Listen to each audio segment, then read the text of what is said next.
All right, we're back. We are back. Another day of stand mixer testing. Yes. And today we're going to be making the soft and chewy chocolate chip cookies that are on our blog. Yes, we've been making these for a few years. We feel pretty familiar with the recipe. It's an easy recipe and it's delicious. So we're going to make one batch. It's about 2.5 dozen in each batch. So in each mixer. Yeah. Okay, let's go.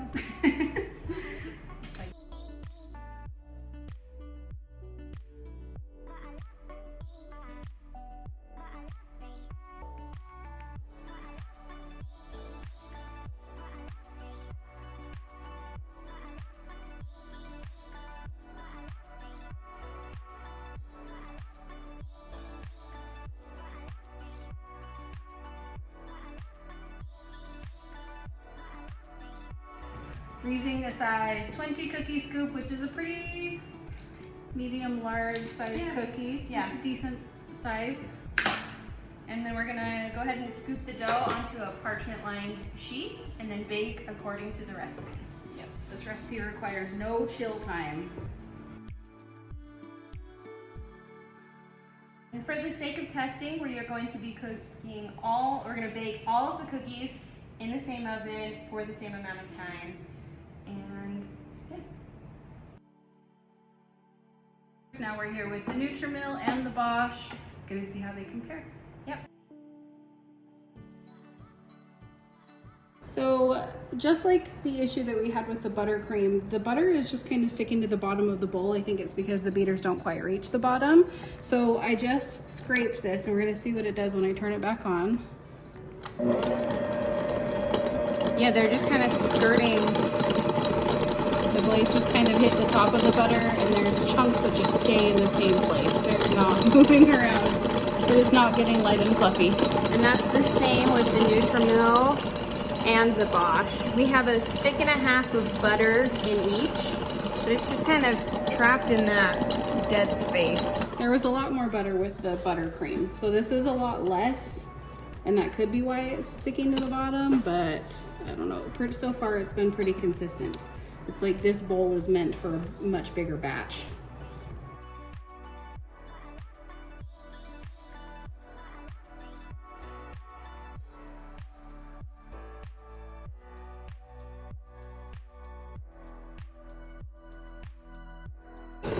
So we added our egg, which the mixer is it's all liquid towards the side, and the butter and the sugar are stuck on the column.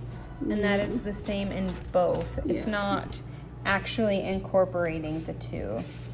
So this whole thing should be spinning in circles, and each of these paddles should be spinning. And this dough is like so dense and it can't get enough torque to spin these, and so it's just moving the dough around.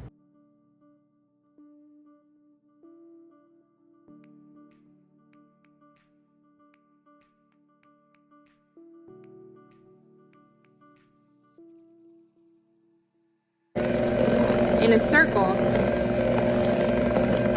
Oh, that one got away. See how it's spinning? It doesn't have any dough attached to it.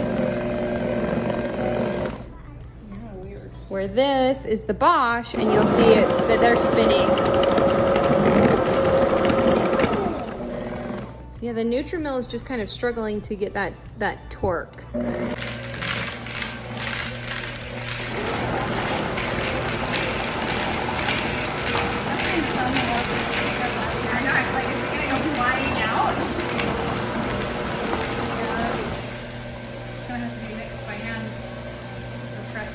By hand. Yeah, it's not coming together. No. The Bosch did trying. great. The Nutrimill struggling. I will say, chips just sit on top. yeah, it's just clumps. We've touched this dough so much more than the dough in the KitchenAid because that dough just came together. And this one we've had to stop several times to scrape down the side. So I don't even know at this point if it is overmixed and what those cookies will be like. I'm really interested to see the results.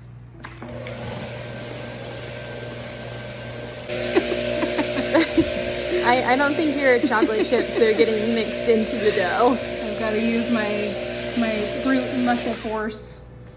All right, we are going to now use our number 20 scoop, and we're gonna scoop our dough onto a parchment lined sheet, and we're gonna bake it exactly the same way, same oven as we baked the KitchenAid doughs, and then we'll be back to compare.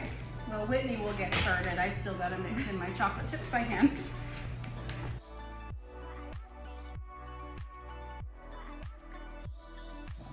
All right, we have let our cookies cool for the last about hour, 2 hours, and Whitney and I are back in the kitchen. We've got our cookies. Yes, to show you the differences that we found.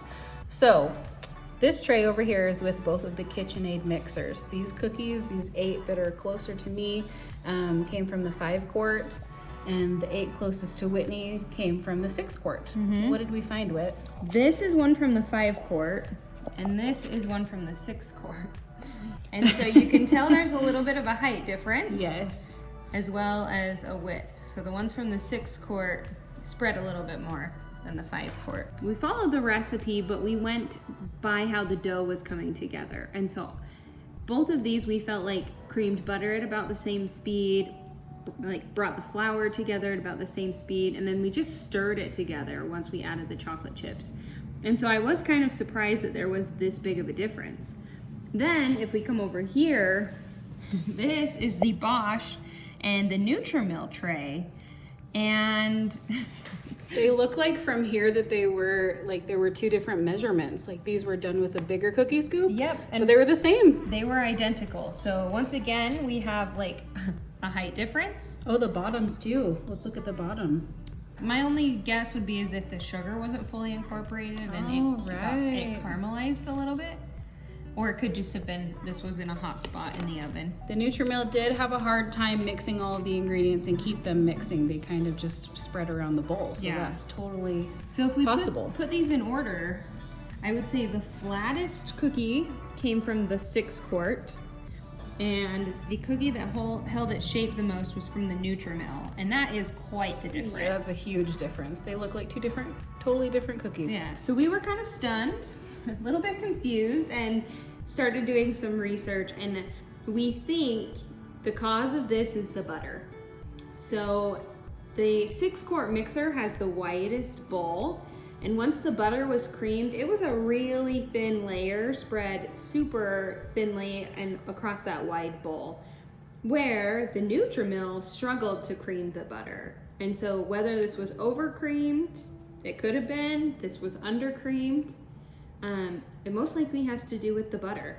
So now we're gonna break each of the cookies open and see how they look on the inside and see if everything is incorporated.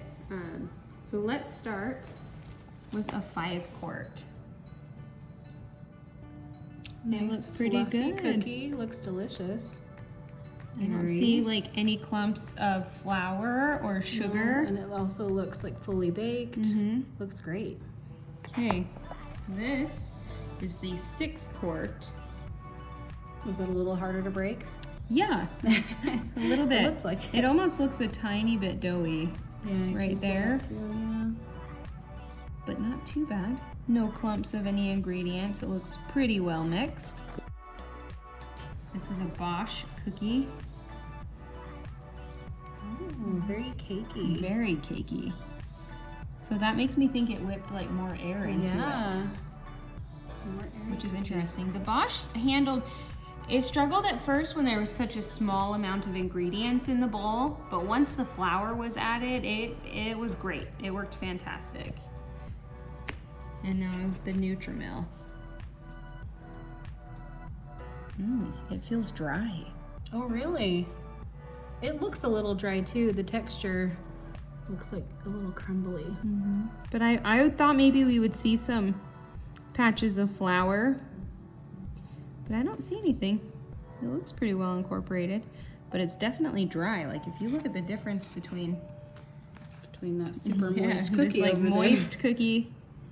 Oh yeah. The 5-quart KitchenAid and the Bosch cookies look like they could have been from the same mixer. Oh, totally. So I think that's kind of like the standard of what we expected. The Nutrimill held their shape a little too well, and the 6-quart are a little, more flat than we were expecting. Yeah. It's the So butter. interesting. It is so It's the interesting. butter.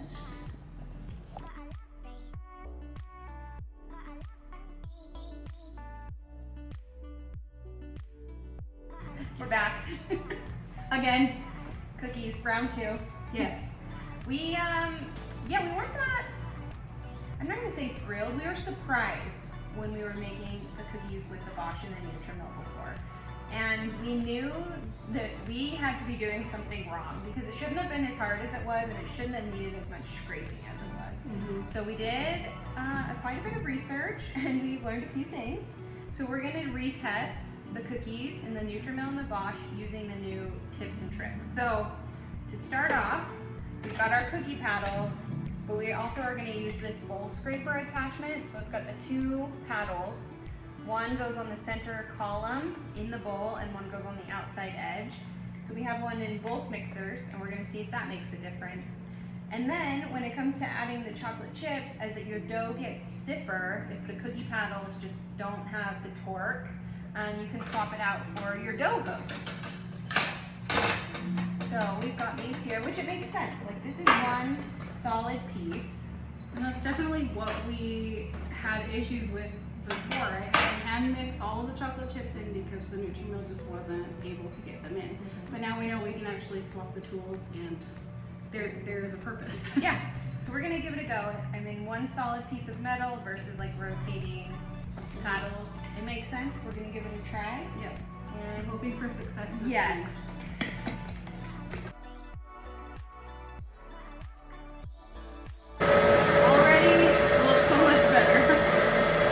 So we can already tell that the bowl scraper is helping a ton. This got really fluffy within like 30 seconds. And you can see the scrapers are pushing the butter down so that it is within the range of that paddle.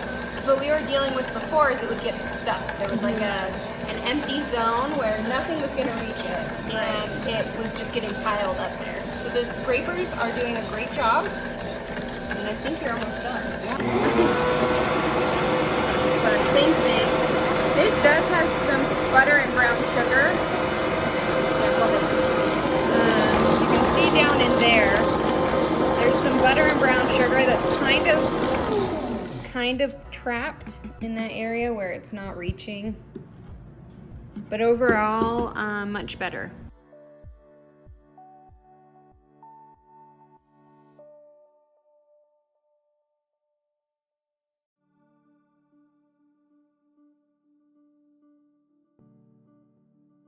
The scraper is doing a really great job of keeping the bowl clean. Last week when we tried this, both beaters were like this one where they were just staying still and staying stuck and not moving anything. This time they're moving a little bit freer and one of them is spinning. But I feel like with any, chocolate chip cookie recipe, like you mix in your chocolate chips and then you barely want to incorporate it together. So this already is just a lot of mixing in order to get those chocolate chips in. Yeah. So at that point you could switch and add them by hand like we ended up doing last week, or you could switch and try the dough hook, and I think that would be more gentle at just holding the chips in. I think that I should have switched to that before even trying the paddles, because now I feel like it's too much. It's mixed together, it's fine. Yeah. We don't need to over mix it, but had I done the paddles instead, it probably would have incorporated everything really well. Yeah. But I think the scrapers, they made all the difference. It's because all of the ingredients are together, there's nothing to stick anymore. This batch took like a third of the amount of time it took last. Wasn't it like 20 something minutes because of all the scraping? All the stopping, the scraping. Yeah.